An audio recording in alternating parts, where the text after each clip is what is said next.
आकांक्षा के और अगर नियमित पूर्वक भगवान का ध्यान करेंगे, भगवान का भजन करेंगे, भगवान की सेवा करेंगे, तो भगवान की कृपा और अधिक आपके ऊपर आएगी और आपका जीवन सुंदर सुखद और शांतिपूर्ण आनंद के साथ गुजरेगा और भगवान में आपकी इच्छा बढ़ोत्तर बढ़ती रहेगी। तो मेरा अनुरोध है, इस मंदिर कार्य में हमेशा आप सहयोग करने का पूरा विचार रखें। ये नहीं कि हमने कुछ दे दिया तो उसका वो हो गया। देखिए अभी हमारे मनोज की लड़की ने मंदिर की परिक्रमा बनवाई है, वो जॉब करती है और यहाँ से अपने फोन पे आए हुए कार्य को पूरा करके और निश्चित रूप से कंपनी को भेजती है। ये एक तरह से सरकारी ये नौकरी है, सरकारी सर्विस है और ये अपने इलेक्ट्रिक माध्यमों के द्वारा उसे पूरा करती है। महीने की आखिरी तारीख में उसकी तनख्वाह आ जाती है 15,000 रुपये। तो उसने हमारी लड़की ने, मनोज की लड़की ने अपनी पहली सैलरी में से और 5-6 हज़ार रुपया दिए अपने पापा को, मेरे ये पैसे भगवान के लिए लगा दो। तो वो पैसे लगा करके मंदिर की सुंदर परिक्रमा बना दी गई है।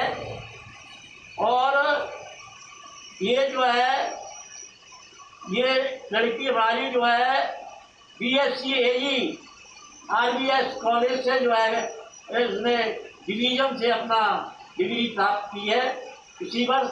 और इस जॉब में उसने अपना इंटरव्यू दिया, उसमें सेलेक्ट हुई और वो जो है घर बैठ करके ही अपना कार्य पूरा करती है और जो है गवर्नमेंट से उसे सैलरी महीने की आखिरी तारीख में मिलती है। तो देखिए ये भावना होनी चाहिए बच्चों में भी, बड़ों में भी, और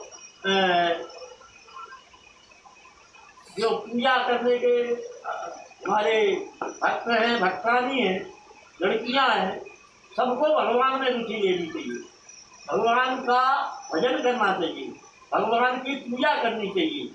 लेकिन वहाँ पे ये मेरा अनुरोध है दोबारा कि वहाँ पे बतासे, चनौरी, चीनी, ये चीज़ें वहाँ पे उन्हें भोग में न लगाएं, क्योंकि ये कहीं भी हमने नहीं पढ़ा है, लिखा है, न सुना है कि इसमें ये चीज़ें भोग में दी जाती हैं कि चीनी, बतासे और जो है चनौरी ये डालो, उनसे तो और नुकसान होता है, उनसे जो है पुण्य नहीं लगती। जो है वहाँ पे चेटे हो जाते हैं, वो गंदगी करते मरते हैं और बजाय पुण्य के वो जो है पाप में परिणत हो जाता है। लिहाजा हमारे भगवद गीता में लिखा हुआ है कि पत्रम पुष्पम फलम तोयम, ये जो है पत्ता, फूल, फल और जल, ये भगवान की भोग की वस्तुएं हमारे शास्त्रों में लिखी है। तो पूजा इन्हीं से करें और ऐसी चीज वहाँ न डालें जिससे वहाँ पर चींटी और गंदगी चेटा पैदा हो और वहाँ पर गंदगी का राज हो। मूर्तियों को तमाम रंग रोगन से जो रंगते हैं उसको देवदान बनाते हैं, मूर्तियाँ रंगी नहीं जाती। मूर्तियों पे अगर यहाँ पे ये मंदिर है प्राइवेट, तो इस पर ज़्यादा से ज़्यादा भगवान का तिलक करें, ये नहीं कि वहाँ पर देवदान बनाओ। मैंने मना किया है, कुछ लोग उनकी समझ में बात आई है, कुछ लोग अभी उसमें जो है वो लगाते हैं, उस पर सील बनाते हैं चबूतरा पे। उसकी सफाई का ध्यान रखें और मंदिर की जो मूर्तियाँ हैं उनको बिल्कुल स्वच्छ और साफ रखें।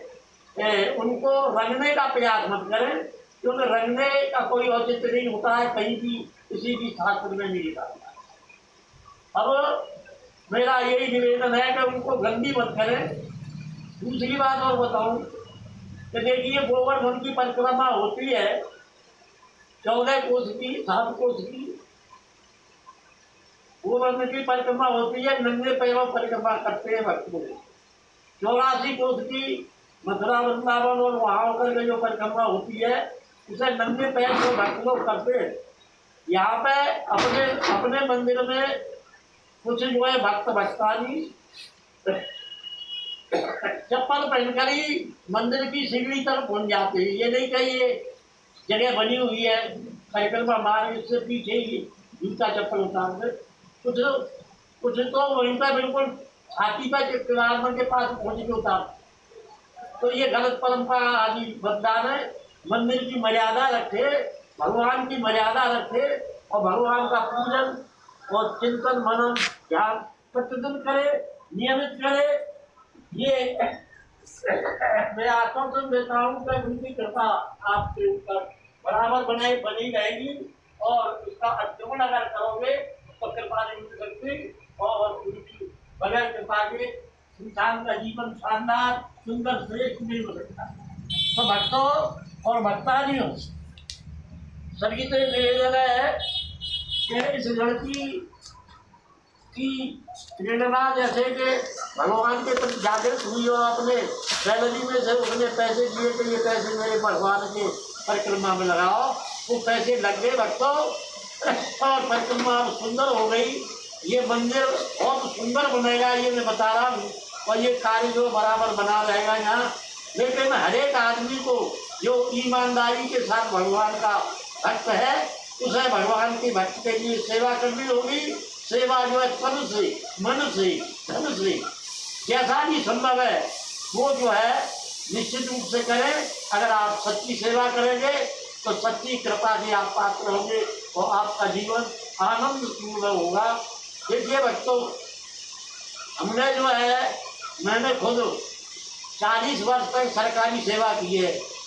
मैं पेंशनर हूँ और जो है अपने हिसाब से ही मैं अपना जीवन गुजार रहा हूँ। मैं किसी लड़के के ऊपर नहीं डिपेंड नहीं।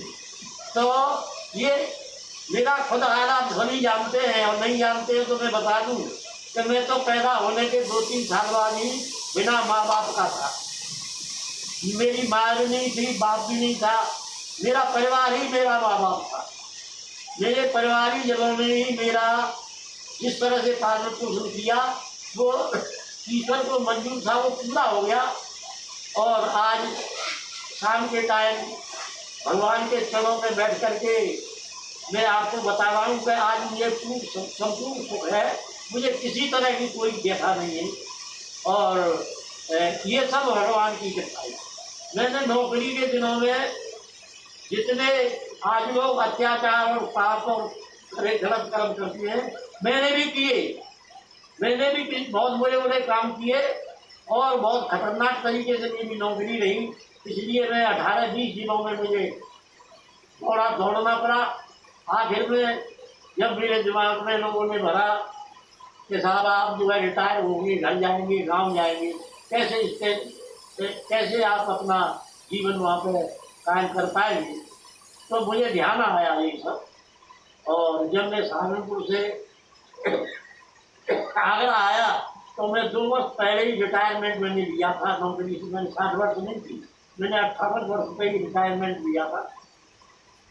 और क्योंकि नौकरी खतरनाक तरीके से की थी लिहाजा पेंशन बनने में भी एक साल लगी। इसी तरह से वो काम पूरा हुआ।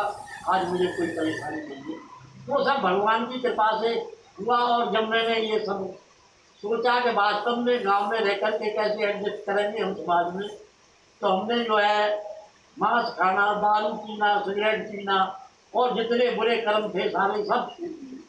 न हमने गंगा जी की कसम खाई, न हमने कहीं खाई। हम गंगा जी के किनारे नौकरी के करीब 14-15 वर्ष तक मैं गंगा के किनारे नौकरी की। मैंने हरिद्वार में भी नौकरी की है, मैंने मिर्जापुर में भी नौकरी की है, बिल्कुल गंगा के किनारे पर। और फरीदाबाद में मैंने नौकरी की है, बिल्कुल गंगा के किनारे पर। इस तरह से मेरी नौकरी का ज़्यादा समय गंगा के किनारे गुजरा और मुझे गंगा जी की पूरी जो है आशीर्वाद प्राप्त हुआ। और आज मैं समझता हूँ कि मैंने सब दुर्गुणों का जो है तिरस्कार कर रखा है। ये सब भगवान की कृपा से हुआ है। तो आपको भी अपना बुढ़ापा सुंदर शांतमय और परेशानी रहित बनाना है। तो ये मेरी बात मान लो, क्योंकि मेरा ताज़ा आह्वान आपको है कि अगर आप सुखी संपन्न और अच्छे रहना चाहेंगे जीवन में, तो आप जो है भगवान के नियमों का पालन करते हुए पूजा पाठ में ध्यान दें। इस मंदिर की मूर्तियों में महान शक्ति है। आप 2-3 महीने ही नियमित यहाँ पर पूजा करके देखें, आपको उसका फल मिलेगा। ये मेरी गारंटी है और मेरा वायदा है। आप करके देखें, इस मंदिर के अंदर वो शक्ति है। तो भक्तों, यही मेरी आपसे प्रार्थना है और आप लोग सब और अपने बच्चों को इसी तरह की प्रेरणा दें जैसे हमारी सलोनी ने, मनोज की लड़की ने और जो है ये प्रेरणा दी है कि हमारे नौजवान ही अगर भगवान में प्रेम नहीं रखेंगे तो उनकी नौजवानी का मतलब क्या है। इसलिए सभी नौजवानों से, बच्चों से, बुजुर्गों से और औरतों से, बेटियों से, सभी से मेरा अनुरोध है कि भगवान की पूजा करें, रोजाना भगवान का ध्यान करें और चप्पल जूतों को बगैर पहने अगर आए तो ज़्यादा अच्छा है, ज़्यादा आपकी भावना जागृत होगी। और पहन के भी आते हैं तो कोई मुझे शिकायत नहीं है, लेकिन मंदिर की परिक्रमा से बाहरी चप्पल जूतों को उतारें और भगवान की पूजा करें, भगवान का ध्यान करें। मैंने बताया कि तन, मन और धन से अगर भगवान की सेवा करोगे, निष्काम भावना के साथ सेवा करोगे, तो भगवान का फल आपको 30 दिनों के अंदर ही प्राप्त होना शुरू हो जाएगा और आप महसूस करेंगे कि इसमें शक्ति है। तो भक्तों, इन्हीं शब्दों के साथ में मेरा कई दिन से ये वायदा मैं सोच रहा था कि मैं अपनी बात भक्तों के बीच में रखूं और ये मेरा फर्ज है, क्योंकि मैं ज़्यादातर गंगा के किनारे रह करके संत मुनियों के बीच में बैठ करके अपने अच्छे सहायकों की सहायता से ये सब मैंने जाना और अध्ययन किया, उनकी संगत की, उनके साथ सत्संग किया। यहाँ भी मैं 10-15 साल से, मैं 20 वर्ष 22 वर्ष से मैं आपके गांव में लड़ांदा में रह रहा हूँ। और यहाँ पे जो है मैंने आसपास के कोई गांव नहीं है जहाँ पे मुझे नहीं जानते हो लोग, क्योंकि मैं सत्संग में महीने के 30 दिनों में से 25-26 दिन जरूर जाता रहा हूँ। अब मैंने कम कर दिया है क्योंकि मौसम थोड़ा गड़बड़ चल रहा है। तो इन सत्संगों की वजह से, शास्त्रों के अध्ययन की जगह वजह से, और देखिए एक बहुत बड़े कथावाचक जो आपके गांव में इनकी कथाएं हुई है, आपके विष्णु चेतन महाराज जी ने मुझसे एक दिन कहा था, अभी साल भर पहले या कुछ पहले ही, कि आप जो है बहुत बड़े महान आदमी है। मैं तो नहीं महान, मान लीजिए तुम इतने बड़े आदमी हो, आजकल के ज़माने में इतना बड़ा आदमी कोई नहीं हो सकता, और हो सकता नहीं है तो बहुत प्रयास होंगे बात। लेकिन कारण तो बताओ कैसे महान आदमी है। मान लीजिए जो आदमी 3 बार परीक्षा का और किसने कर दिया मेरी महावत के साथ, वो श्रेष्ठतम पुरुष है। तो इसलिए तुम मेरी नजर में भाग्यशाली हो और ऐसे लोग बहुत कम मिलते हैं दुनिया में। ये एक सच्चे संत का ये मुझे वचन था। तो मैंने ये महसूस भी किया है कि इन चीज़ों का असर जीवन में पड़ता है। आज मैं समझता हूँ कि मेरे अंदर बुराइयाँ जो थी वो भी छिड़ हो गई हैं और हो रही है, होंगी जो, और सभी छिड़ हो जाएंगी, क्योंकि मुझे भगवान के ध्यान में जो आनंद और सुख और संपन्नता मिली वो मुझे जीवन में नहीं मिली, किसी स्थिति में नहीं मिली, जो आज मुझे सब तरह से स्वच्छंद और अपना निर्भीक और आराम से भगवान की शरण में, उनके चरणों में सर रखते हुए शानदार जीवन अपना गुजार रहा हूँ। मैं चाहता हूँ कि मुझसे भी ज़्यादा शानदार जीवन हरेक भक्त का गुजरे। इसलिए सभी से अनुरोध है कि प्रार्थना करें, भगवान की सेवा करें, तन मन धन से, और जो इच्छा हो उसके हिसाब से करें। और अगर ये करते रहेंगे तो आपको निश्चित रूप से बहुत ही आनंद मिलेगा। हर जगह होता है ऐसा कुछ लोग जो है इन चीज़ों में वो करते हैं कि हम तो अब बड़े आदमी हो गए, हमें क्या जरूरत है, कोई भगवान हमसे बड़े थोड़ी। तो ऐसा है वो है हमारे यहाँ गाँव में होते हैं या ठोकर में होते हैं।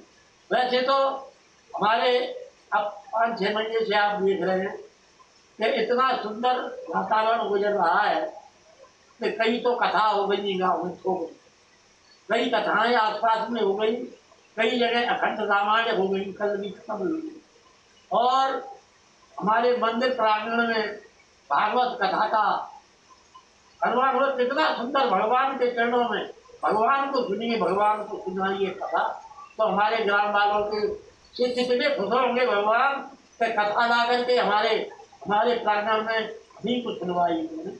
तो ये जो है, ये सारी बातें जब हम लक्ष्य देख रहे हैं मंदिर की पूजा से, तो उसको बढ़ावा दें, उसमें आनंद लें, और ये आनंद की अनुभूति जो हो रही है आपके आसपास, ये सब भगवान की कृपा से हो रही है।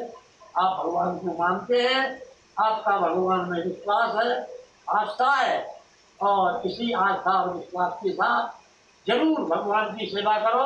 आपको मेरा वायदा है कि आपको पूरा सुख मिलेगा, जीवन में आनंद आएगा और हर एक काम संपन्न होगा। धन्यवाद। और आप जो है जरूर इस चीज को माने। धन्यवाद।